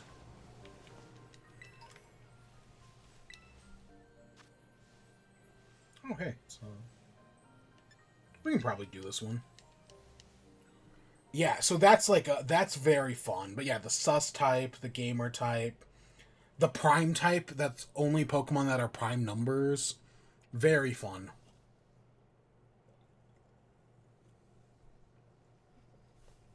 A lot of custom moves. Of course, the furry type. They did that because they had to, obviously. And then his team ended up being mostly furry type. That's a mod I would love to fuck around with. I also, you know, kind of like Infinite Fusion, because I've never played Infinite Fusion, but I'm like, you know, this is probably a good mod to, like, just fuck around with, you know, have a good time. But no, I think that was, and you know, combining it with Infinite Fusion would also be very interesting. I feel like there's a lot of potential. They did 3, like, you can get a triple type, which I thought was a very smart idea. Yeah. I don't know, I don't really play Pokemon mods. Because one of the things I like about Pokemon is that, in theory, you can carry your Pokemon to the next game. Right? When I play Scarlet and Violet here, I know I'm going to be able to carry my Pokemon from Scarlet and Violet to Generation 12 in 20 years. God, I hope. 20 years is the hope. Right? That these Pokemon will be forever. Whereas a mod, they stay in the mod. Right? If I was younger, oh, it would be a completely different... Because when I was younger, I didn't care. I have lost so many Pokemon just because when I was younger, I didn't care. And I, like, didn't save my save files or anything. Right? Like, if I wanted to replay a Pokemon game, I wouldn't have, like, oh, this is, like, a safe game where, you know, I kept all my Pokemon. Meanwhile, I, you know, discarded everything else to, like, restart or whatever. Like, when I played X and Y, this was the first time I did this. I played through Y, and that became my safe game. And X, meanwhile, which my brother played through, right after he was done with it, I just transferred, you know, his important Pokemon over, and then just restarted X. And I've only ever played through Y once on, you know, in a Let's Play. But I've played through X like 3 times. And that's how all the other Pokemon games work, you know? I've only played through Sword and Shield once. Because, right, I played Shield on my own, and then we Let's Played Sword. But if I were to ever restart a Pokemon game, I would transfer all my important Pokemon over to Shield, and then I would restart Sword. Like, that's what I would do. Right? If I would ever replay Scarlet and Violet, I'd just go out and buy a copy of Violet. Right? And I'd keep Scarlet as my main game. Which is expensive, you know? But when you have brothers, or roommates, as some of the later years go on, it's just easier to, right, have both games, and then just be like, oh, well, you're done playing. Because they don't care about, my brothers especially, they don't care about the old Pokemon games either. And, you know, you always have that one save file. But back in the day, as, like, little kids, we didn't care. We just restarted things. So as a result, a lot of, like, shiny Pokemon that I had, I don't have anymore. Right? I had the Zoroark event that they did for Black and White that had, you know, the 3 legendary dogs, and then you got Zorua and Zoroark. Those are long gone. Right? Those got destroyed years ago. The oldest Pokemon I have come from my Let's Play of Black and White 2. Maybe Black and White 2? It might have been the first Black and White. I might have both, honestly. I kind of don't remember. But yeah, my oldest Pokemon come from Black and White and Black and White 2. And it's kind of one of those things where I'm like, you know, it's cool to have these. You know, let's just fucking whatever. Right, like, I'm glad I have them. But there are so many Pokemon, like, before that I wish I also had. That have just, you know, been lost to time. My first ever shiny, my shiny Vileplume, lost to time. No, I don't know how it got lost to time, but I just know it did. Somewhere along the way.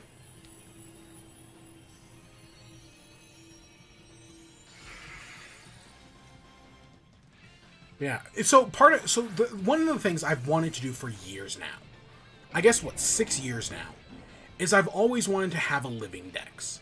And my original goal was always like, oh, I'll make a living dex with the Pokemon from, you know, every generation. So I'll replay Gen 1, or play, not the the 3DS re-release. I'll get all the Pokemon in that game, and then I'll transfer them over, right? I'll play the Gen 2 re-releases.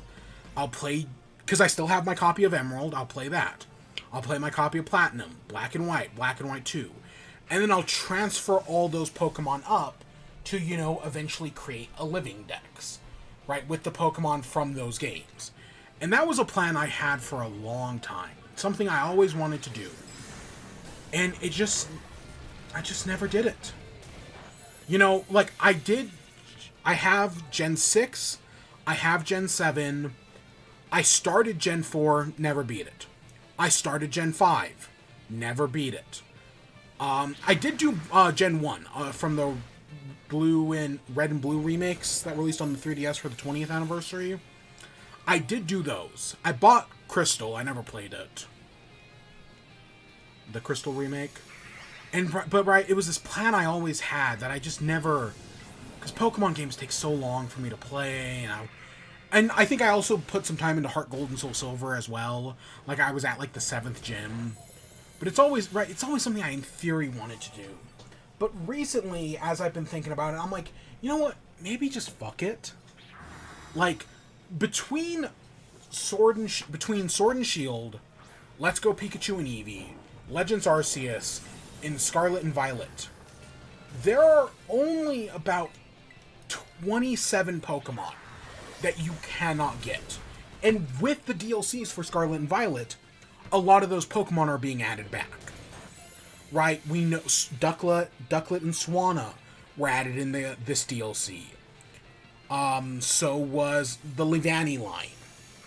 We know in the Teal Mask DLC, they're adding the Gen 5 starters. We also know they're adding Zebstrika back to the game as well. That's another one that hasn't been in any of them. And, you know, hopefully we get...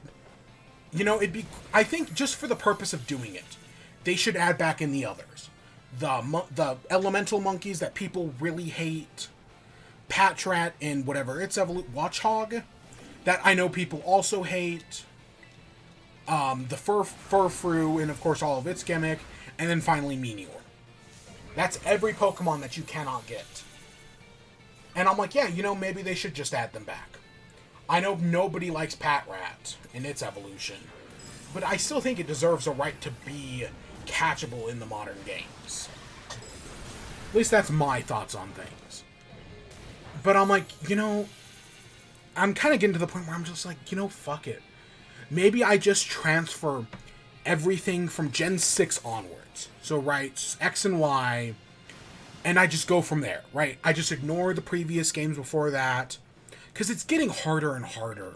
My DS has some issues, so transporting Pokemon from Emerald would be a pain in the ass. Now, I do have a lot of stuff in Omega Ruby and Alpha Sapphire, so that I could use. Alright, I couldn't get anything over from Emerald. I mean, I know I put some effort into Diamond and Pearl and Platinum, but, you know, do I really need to transfer stuff up? Do I really need to transfer stuff up from Black and White? Because I know there's I want to say there was, like, some limit where when you transfer stuff from black and white, you can only transfer like 6 Pokemon at a time. And that sounds like such a pain in the ass from Gen 4 to Gen 5.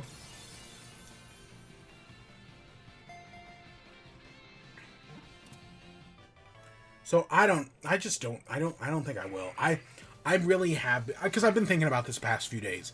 Because, we're completing the Kitakami decks here. And I was like, maybe I should just abandon it. Just start with Gen 4. Because I think that might be an interesting series of streams. Is just, going, at least for me personally, I think it'd be interesting to just go through, organize my Pokedexes, right? Bring over the stuff from Gen 6 and 7 that are stuck on the 3DS. Well, I still can, I thought I caught Snorlax. I know there was that one cave guarded by a Snorlax. I thought I had caught that. Guess not. I wonder if that respawns. But yeah, that's kind of how I'm thinking about it at the moment. Like, just abandons Gens. I mean, I bring over the stuff from Red, obviously, because I have it. But, Gens 2, 3, 4, and 5, I should just abandon. I did not want to talk to you, but whatever. I'm really thinking about it. Because again, I can get everything else. I probably have everything else. That's the other thing, is like, I have, between these 2 generations, I have every other Pokemon. Like, sure, they wouldn't be from the original games, but some of them would be.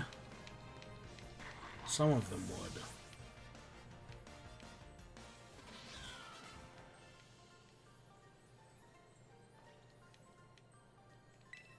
But no, it's definitely something I'm thinking about. I think I have Lampet. If that was Chandelure, it'd be different. Do I have Swinub? Didn't want Greedent.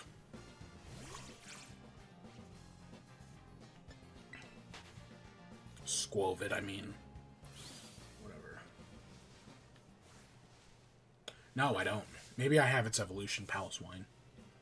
Oh, I gotta find him. I know Mamoswine has a weird evolution as well. So I'm gonna have to figure that out. Oh, so they announced a Bluey video game. And on one hand, I'm like, that's very funny. Right? Bluey, right? People who are making jokes like, Bluey game's gonna be Game of the Year. Yeah, I think that's really funny, and I agree with that. Right? Like, oh, that's a good... Right? It's kind of like my Bug Snacks bit. Just, in theory, funnier. But, I'm like, okay, that's interesting. But do I really want to commit to buying a Bluey video game?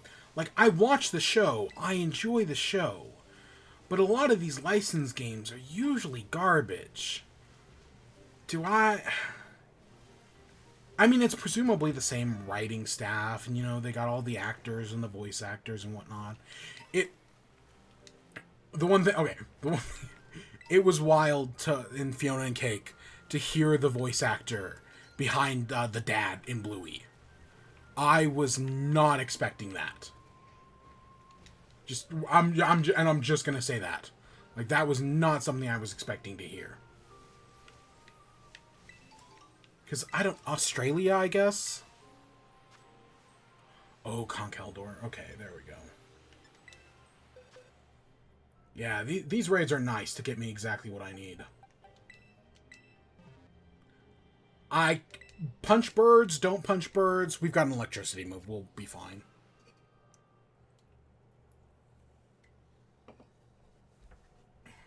Probably. So, yeah. But yeah, I don't know if the Bluey game's a funny idea. I don't know if I could commit to... I think it's only like $40 as well, which, to be fair, that's not bad. But I don't know if I'd be willing to commit $40 to a bit. Especially during, such this big game season where we're getting Mario, Spider-Man, City Skylines, and Sonic all within, 7 days of each other. I don't know if I have time for all that. When does it come out? the whole November. So it comes out in November, but I want to say it comes out around the time of the Super Mario RPG. So again, that makes everything just a little bit more complicated. Okay, so don't punch birds. Again, I always forget. Do you punch birds? Do you not punch birds? It's you don't punch birds. I saw a video, again, on TikTok of someone, like, explaining the Pokemon type chart and how it's supposed to be, like, super logical, right? With stuff like, don't punch birds. Or, right, oh, people are scared of ghosts and bugs, so that's why Psychic is weak to it. And it's like, yeah, I guess that all makes sense. I guess.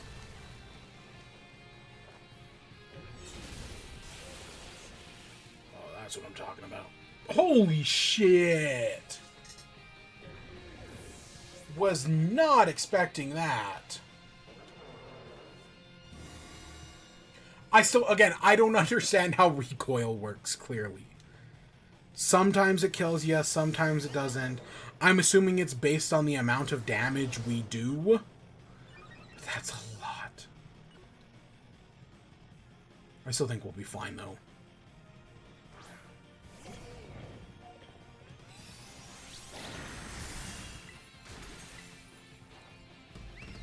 So Smosh announced they're making a new food battle. Which, I think, my first food battle, they did a video for, like, Food Battle 2011. Like, looking back on it.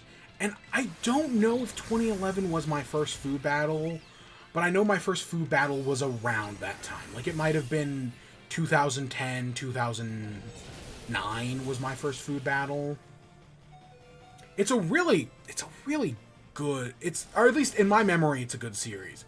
And watching Smosh watch Food Battle 11 again, I was like, yeah, you know, I still have very fond memories of all of this. I kind of want to rewatch the whole series now, just because, you know, I'm thinking about it. The modern day Smosh stuff, like, again, I hope they eventually do new things, but them just, you know, reliving some of their classic sketches, you know, making sequels to some of their favorites. It's like, yeah, and you know, this is a lot of fun. This is a good hit in the nostalgia. Flashback with Smosh has been fantastic. They've done, like, I think it's an every other week show, but I really wish it was a weekly show. Because I would watch that shit every week. And every new episode that's been coming out, I've been watching. But I wish it was more often than that.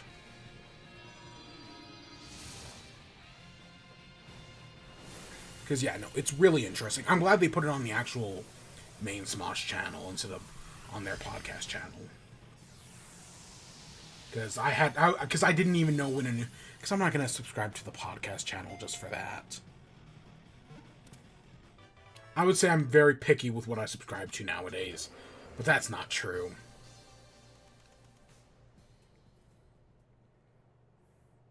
I feel like I would say all my pickiness has moved over to TikTok, but that's not true either. No, I keep following cosplayers who just are doing I'm not a cosplay guy. You know, cosplayer, like people who do cosplay never really interested me.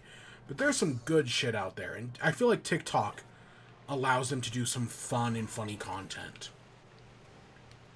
That, you know, maybe I wouldn't have seen on like a 12-second YouTube video before. I do not want to fight Illumais.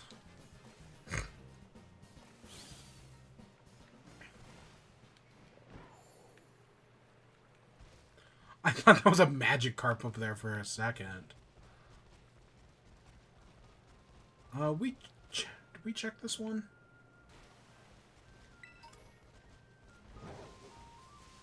Might have checked a different one. No, we definitely didn't check this one. Okay, we already... If that was a Mamoswine, that'd be nice. It's just a Paloswine. Where was... I swear earlier I saw the cabin. Because there's a cabin down in the corner of the map that allows you to find something. that, like, where they sell the Applin. And I swear I saw it earlier. Like, it's way back there, but I guess we must have passed it. Ooh, do I have Chime Echo? I don't think I have Chime Echo. Unless it was in the base game, and then yeah, I definitely do.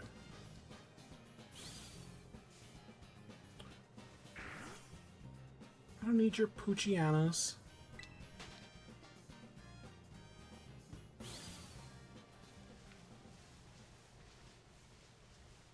I know you were in Legends Arceus. You were one of the last things I got. No, maybe not. Maybe last 100. We went through a bunch of quick balls. I'm assuming we're at... I have not checked our Pokedex this entire time. That has been completely intentional. I'm going to assume we're within 150. Oh, when did we get healed up as well? When did that... Maybe that was doing the Terra Raids healed us up?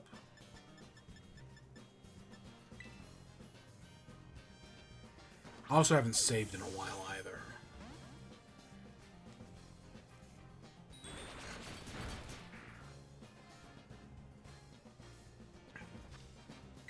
Oh, you know what else got announced? Achievement Hunter is shutting down. Yeah, I saw on Twitter that... Because... So, I haven't really watched Rooster Teeth stuff in a while. You know, there were all the controversies, and eventually... And, like, I wasn't... And even, like, before all the controversies happened, I wasn't really watching much of their stuff to begin with. So, I was like, yeah, you know, this is probably as good as a time as any to leave. But I'd heard, right, Achievement Hunter had been, like, slowly, like, people had been, like, moving on to other stuff. Like, it was basically the only of the original 6 members. It was down to Michael, last I had heard.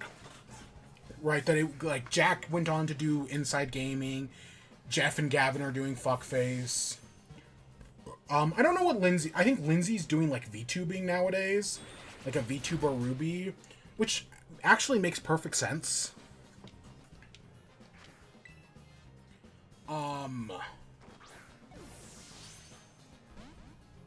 See, this, I know the second I hit this thing, I'm gonna kill it.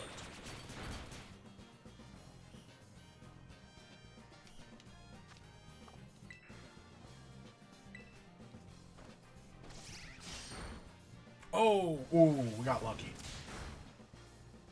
But yeah, Ray has been left Achievement Hunter longer than he was there. It's been like 8 years now.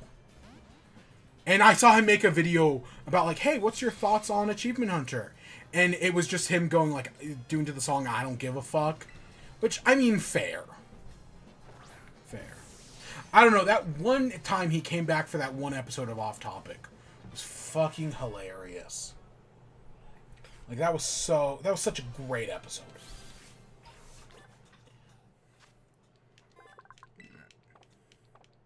Right, and it's cool every time I see him in, like, Chilled Chaos and stuff. Or I've even watched some of Race streams. Not in a long time, but I have.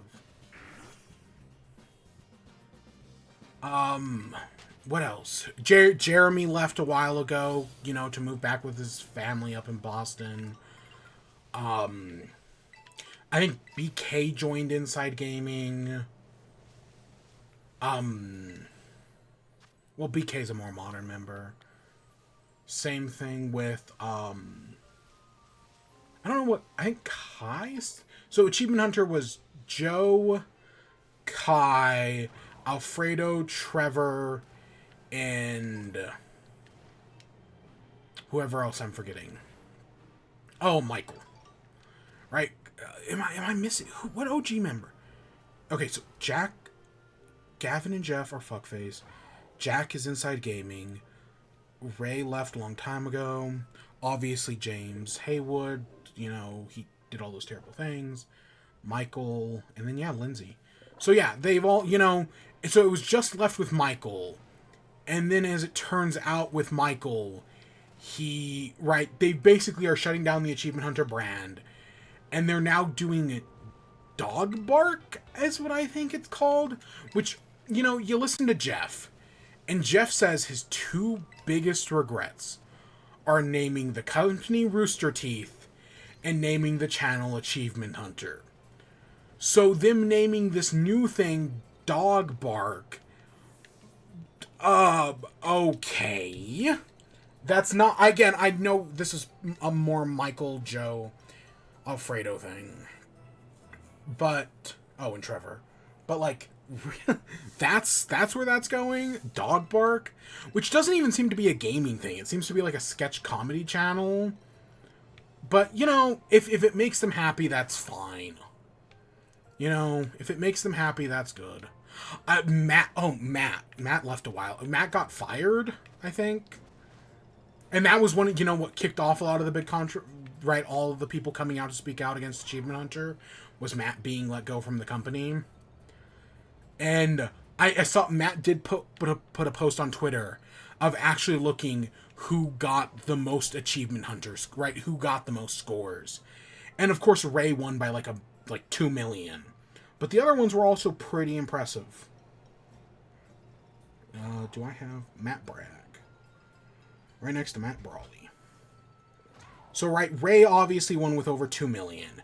Matt was in second with 280. Michael with 240. Jeff with 190. Jeremy with 189. Then Gavin, BK, Jack, Alfredo, Trevor, Lindsay, Mika, Fiona, Joe, and then finally Kai with less than 1,000. So, you know, that's a fun post. You know, that was actually a really cool thing to see Matt post. Yeah. Do I actually want to, like, reminisce on any of the classic Achievement Hunter? Kinda, not really. I mean, to be fair, I've been going an hour longer than I intended to. Like, we could have ended the show an hour ago. But, you know, I've just kind of been having fun playing Pokemon. Let's go up the mountain real quick. That'll be the last thing we do, is go back up the mountain. But yeah, no, I don't know. There's a ton of fun. You know, it was many years of my life that I was a huge fan of Achievement Hunter. I didn't even show up until, like, God, like 8 years in. Not 8 years. It was longer than that. Right? I've said it before. My first video was James Haywood's first video. Right? The first video I ever saw from Achievement Hunter was Portal Mario, which was also his first video. But I wasn't really like, I just saw that video and was like, oh, that's a really fun idea. And then I didn't actually see anything else from them for a long time. Like, it was probably years before I eventually got into, like, Rage Quit.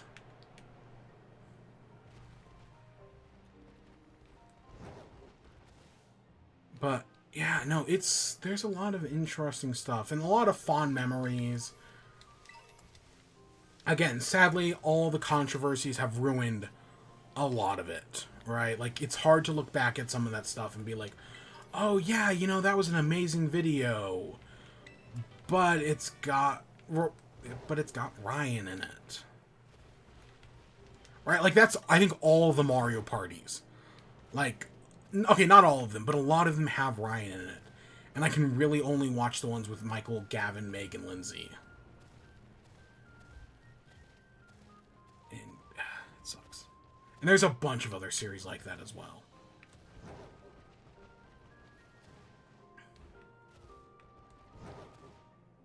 But no, and I never, like, even, like, a lot of, like, I know the amount of racism and sexism, I'm not even just talking I'm mostly talking, like, from the fan base, you know, the people who claim to be fans. But then, you know, like, they always complain, like, oh, Achievement Hunter hasn't been good since Ray left. Ray left 8 years ago. If you don't think they're good anymore, then why the fuck are you still here? Right? Like, they're just here to be, you know, racist, sexist, and homophobic. Against BK, against Fiona, against Mika. Right? And, of course, the company did nothing, and that's part of the controversy. But no, even in, like, the later, like, I thought Fiona was an amazing addition. Team Chung Shua. Those 3 GTA videos are fantastic.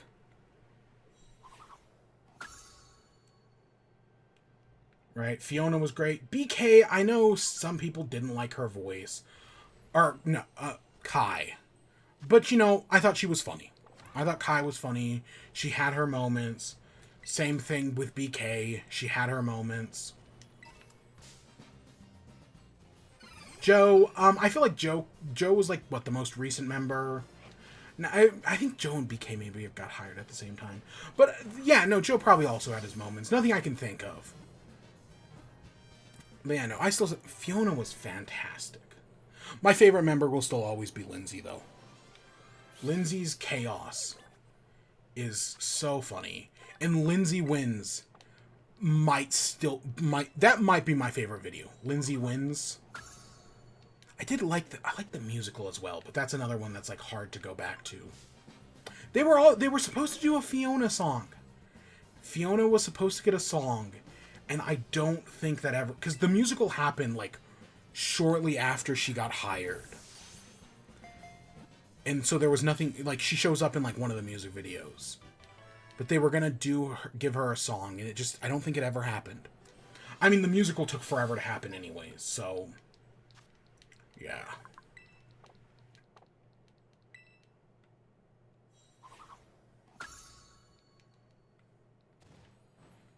Is this going to be a Chandelure?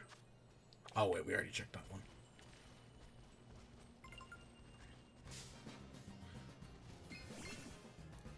Is it? No, okay. Yeah, so I guess I'm going to miss Achievement Hunter. Let's Roll. I thought Let's Roll was a great series. The Red Dragon Inn Let's Rolls were fantastic. The one where they got Pro ZD on. So great. Right? It's so cool that they got him on. Gurky. All that shit. Making a show out of it. Hardcore Monopoly was so much fun. Yeah, I have so many fond memories. But that's exactly it. They're memories. And once I stopped enjoying their stuff, do I leave angry comments? No, I just moved the fuck on. You know, like a normal person. And it's not like I ever even, like, hated their content. I just stopped watching it, you know? I moved on to other people, like, well, Chilled. And even now, like, I haven't watched Chilled's content in months. Who do I even watch anymore? What, fucking Khan? Who, you know, to be fair, I've been going through his backlog, and that's been fun. You know, Khan's backlog has been pretty good. But I'm gonna run out of that sooner. I mean, probably not, but mostly I'm just watching the multiplayer stuff. How do I not have the middle one? Like, I get not having the first one, but I have the third one and not not the middle.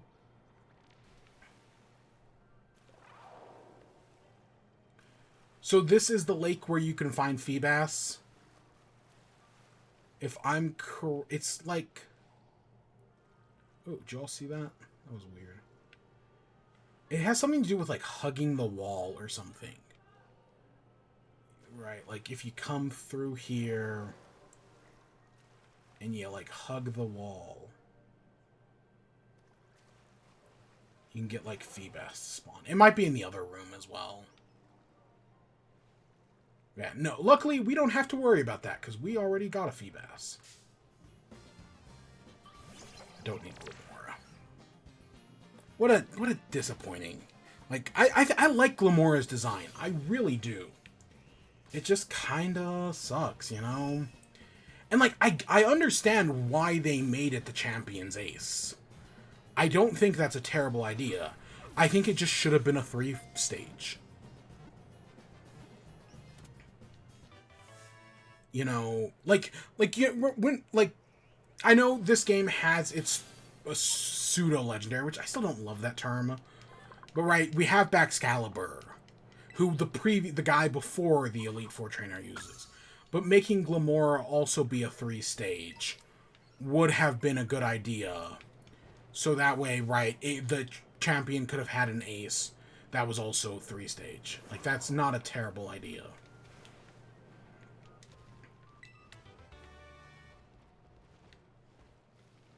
I don't even know why I'm looking for Feebas. I don't need it. But no, yeah, I don't hate Glamora like some people do.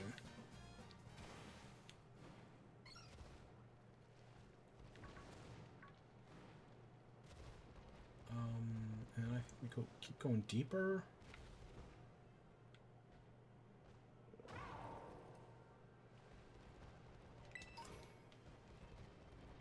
And where does this spit us out? Oh, okay. Okay, I actually know where we are.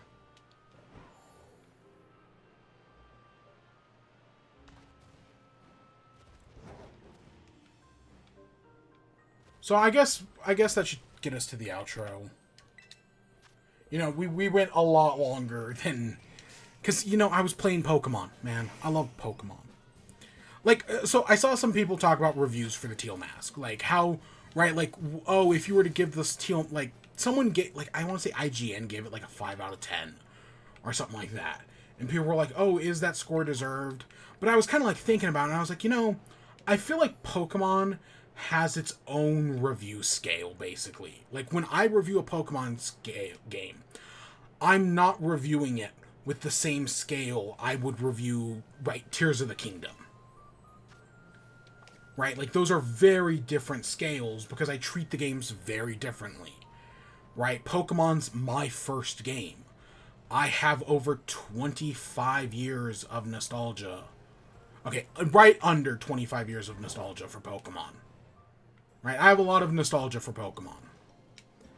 So, right, I think of it, I treat the franchise very differently. And right, look at that lag spike we just got there. For some people, the lag ruins the game. For me, I just don't give a shit, you know?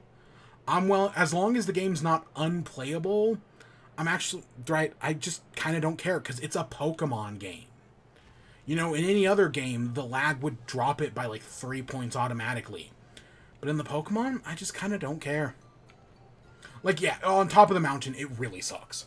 But yeah, so while I would give this DLC like an 8 out of 10, that's a Pokemon 8 out of 10, right? Like, that would probably actually translate to, like, a normal game, like a 5 out of 10, right? Maybe even lower, right? I definitely treat it very differently because it's a Pokemon game.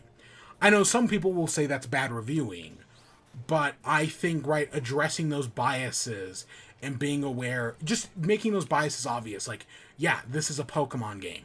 I'm obviously going to treat it differently. Is, right, just an important thing to establish. Right? And it's at least more genuine than the person who will come in and give the game a 1 out of 10 for having a gender-neutral bathroom. Because you know that person exists out there. Right? I mean, people have been pissed at Starfield for just giving them the option to use to use gender-neutral pronouns, or just pronouns in general. I mean, they don't really fucking care. So, yeah. But no, I definitely do treat Pokemon a lot differently than I would any other game. So, yeah, there's Shiny Lechonk I caught the other day. Shiny Lechonk I caught a while ago.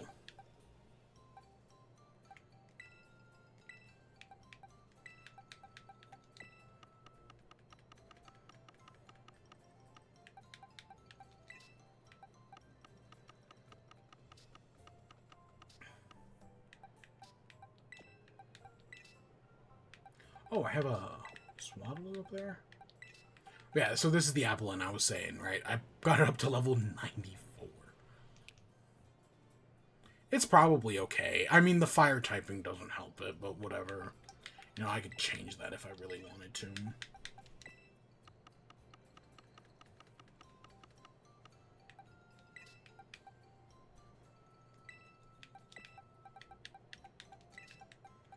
So yeah, that's a lot of Pokemon caught for the DLC. That's 3 boxes.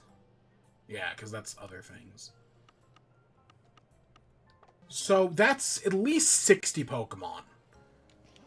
But I know there's still plenty of stuff we're missing. I know we're missing, right, Mamoswine.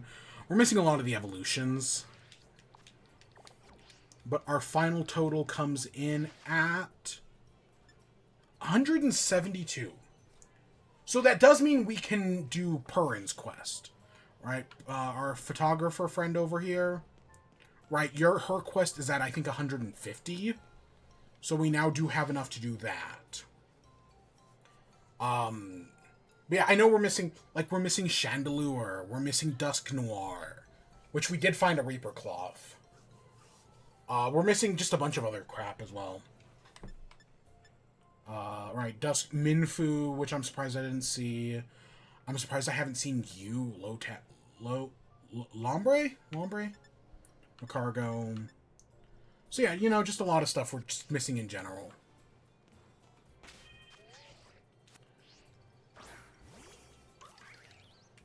But we got our dear little Ogrepon here. And isn't she adorable? Little Tangy. Yamega? I'm surprised we didn't see a Yamega. But we did a full circle around the island. We found a bunch of stuff. And I'm sure there's still a bunch more stuff to find. So yeah, we'll probably be back again sometime. Maybe tomorrow, maybe in the future. And we're just going to finish off the decks.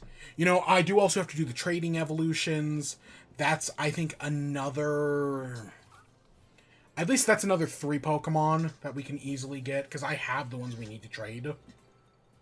So we'll do that at some point as well. But no, I felt like we made good progress today. And, you know, we just talked about random shit for over an hour. For almost an hour and a half.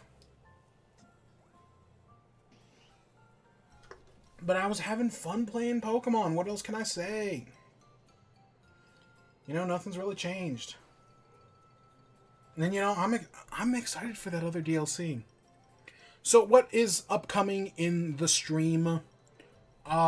Spider-Man is October, which is literally a week away.